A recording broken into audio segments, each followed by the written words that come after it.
Okay, next project on the BMW is going to be removing and replacing this battery. This is a BMW original. It's been replaced once, but at about 13,000 kilometers according to the computer. And that's something you can actually, if you have a good scan tool like this, it's worth its weight in gold. You can actually go in and check the battery and see when the last time it was replaced. My BMW is used, so I don't have a lot of the history on it. But the computer will tell you the last time a new battery was reprogrammed, and this one was done at about 13,000 kilometers. Other than that, I'm gonna replace this. I just went down and bought a new one right here. This is a 49 AGM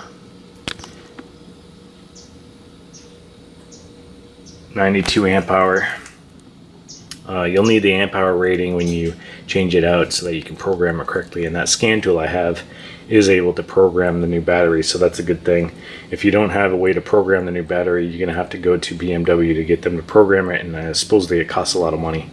So after you've gotten down to the battery, removed all the parts of the trunk back here to get to this right side where the battery sits, you'll have to remove a lot of these wiring harnesses. So the first thing I'm going to do is disconnect the negative terminal. That's a 10 millimeter on that. Okay, once you take off the plug here, I also removed this connection. This electrical connection goes to the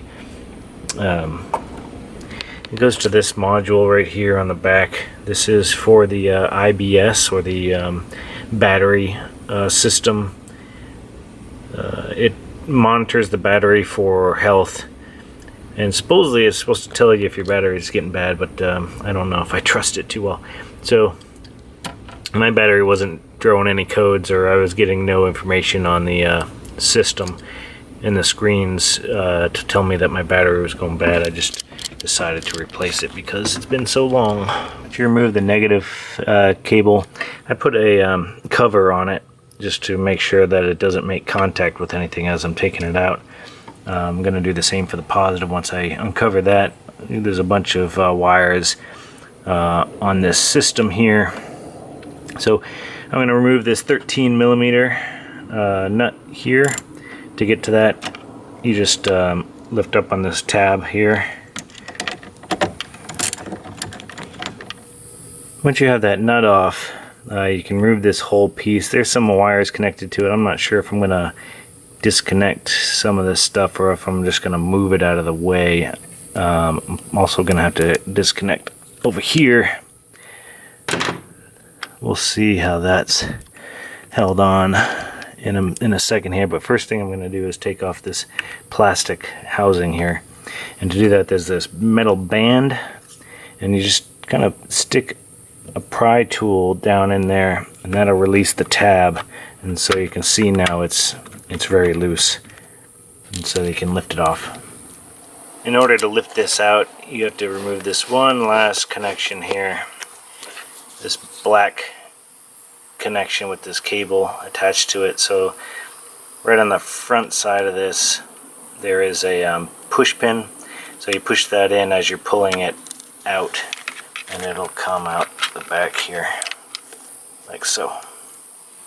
This will just lift out of the way, and I'm going to tie it back with some zip ties. So I tied that piece back. You want to keep this well out of the way because this battery is heavy and it's big, and it barely fits in the space. So you want to keep all these wires, like these wires down here, keep them out of the way. I'm going to probably zip tie some of these back a little bit. And then this last piece I need to take off is just the positive terminal, and I think there's a 10 millimeter on there. I'll remove that, and then we'll tie this cable back as well. Alright, once that positive terminal is out of the way, then there's a vent here. So just you take that, and I'll tuck it back here out of the way. And then there's two hold downs. There's a 10 millimeter here and a 10 millimeter here. And so I've already loosened them up, but you unscrew those and those come out like this. Once those two 10mm are out, you can reach down there and pull out this retaining plate. Make sure you remember how it goes. It goes just like this, with this back side has a little L bracket on it, and so you have to remember how to put it back in there the right way. Now all that's left to do is just give it one more scan, make sure I didn't miss any of the cables or wires, so that I'm not gonna ruin anything when I take it out. Make sure I got a nice clear access, and it's very heavy, so watch yourself when you're taking it out. Once you get the battery out, all that's left is the tray on the bottom. I might remove it because I see a bunch of leaves down there, just because I'm anal and I want to clean it out. So I think these are 13mm. There's one over here in the middle, and then 2, 3, 4, 5 13mm bolts. Taking a look at the old battery versus the new one, it looks like they're an exact match. So I got some specs here. CCA, cold cracking amp set 0, 850 amp hour rating at 20 hour rate is 92. And so that's the same ratings as my new battery, 850 and 92. So I'm going to leave the settings you have to program in to the BMW computer when you're installing the new one, and so I can leave all those settings the same and just tell it that I have a new battery in there, so that should be good. And both of them are AGM batteries, of course, which is good to replace like battery with like battery. Okay, before reinstalling the plate or the pan for the battery, I'd put some anti-seize around and inside the threads of that nut that's down there that holds it down. It also is held down with these 4 over here, and so I'm going to use anti-seize on all of them. Some of them were kind of rusted. This area is known to get filled with water because of the leaky hardtop convertible. So I just put some anti-seize in there so it won't rust up and seize. Okay, I got the bottom plate in now with all the 5 bolts that are tightened down, and so now the next step is just to install the new battery. The only thing on the battery is just make sure that the positive goes towards the rear and towards the outside of the car. It would suck if you put it in the wrong way and had to take it out again, because none of these connections will fit if it's in the wrong way. Then you put this retaining plate back down in its spot and just kind of feed it down beside the battery.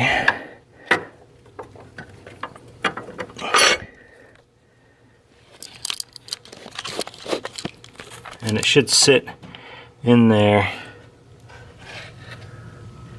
and you'll see that the that little L bracket side of it should go around the top edge of the battery, and then the hole should line up for the bolt to go through.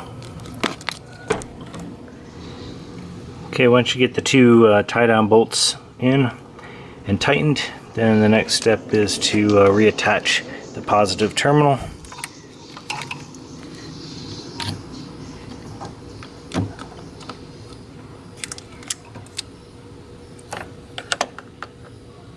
And I'll tighten down that 10mm. Make sure the connection is nice and solid, and then you can close this cover. And I'm using wire brush just to clean off all the terminals, just to make sure everything's making a nice connection. I'll also clean off this side here before I connect that back up, and that's the next step. So I'll clean this and then connect this piece back to this post right here. Okay, tighten down this 13mm right here. Reconnect this connection here by clipping it in, and then just you can close the cover on that. You can put the plastic cover on this other side right here just by pressing it down. Okay, connect the IBS electric connection to the negative terminal, and then connect the negative terminal to the post and tighten it down with a 10mm. I nearly forgot the vent tube, but luckily that's right at the top here in the back, so you can connect it without having to take apart everything. So just feed it down there with your fingers, and I'll need 2 hands for this. But I can feel it with my finger right here, so you just have to feed it down there and plug it in the hole. Alright, so now I'm in the vehicle. I turned it on the ignition. Obviously the car is not on, but the ignition's on. And then in here on my Autel system, I will go into service, and then down to BMS, battery management system. Select European, select BMW,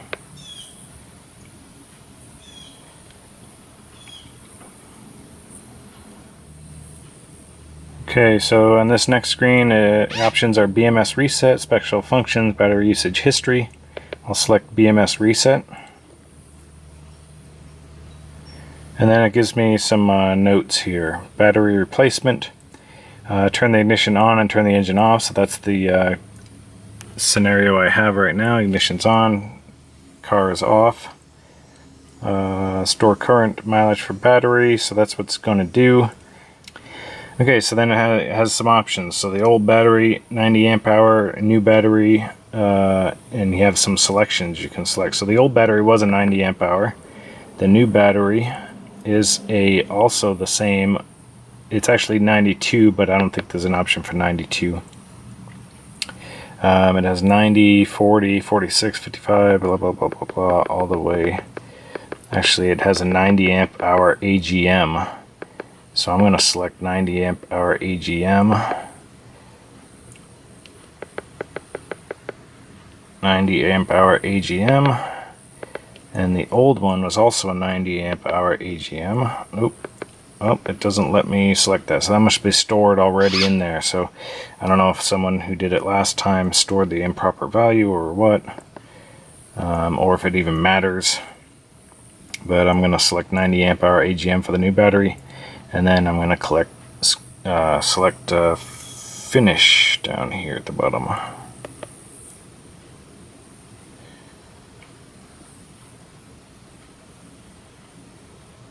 Okay, registration succeeded. Okay, and now you can go in here and you actually check, right? Go down to battery usage history.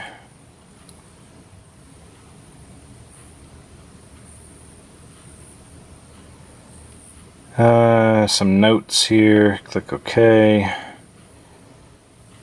Okay, so since I just changed it, it's giving me a note that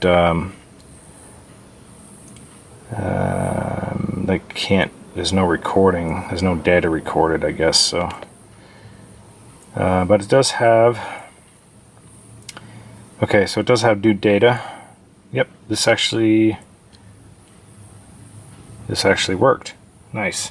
Okay, so this is this top one will show the battery capacity currently registered, 90 amp hour. It doesn't say AGM, but that's probably fine. That's what it said last time. Next, it says last battery replacement at odometer, and it gives it in kilometers, 35,540. Currently, I have focus 22,087 miles. I'll do the conversion later, but I'm assuming that's exactly correct, because this is what it used to say in that spot. Second last battery replacement. So this records the battery that I just replaced when it was changed. So it was changed at 13,300 kilometers, and so that was already stored in the history. And there's no third last battery replacement, so that's 0. And fourth, current odometer. So yes, it does show the current odometer equals that odometer of the current battery replacement, so that's good. And that's all that it shows in there. Cool. So that is it. That's how you register a new battery using this Autel. This is actually a model 806, MD806 Pro. So you can do it with that. There's tons of other tools that you can do it with, but this is the one that I have. One last thing that you got to do after you change the battery is set the date and time, and you do that with this stock over here on the right. So I'm just gonna select. I'm gonna use these down and up arrows here to select service, set date. So 9/2/2021. That is the correct date. Time set. So now I'll hit the button at the side to say set that.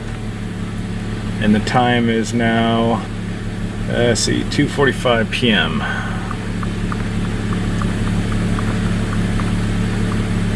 Two 45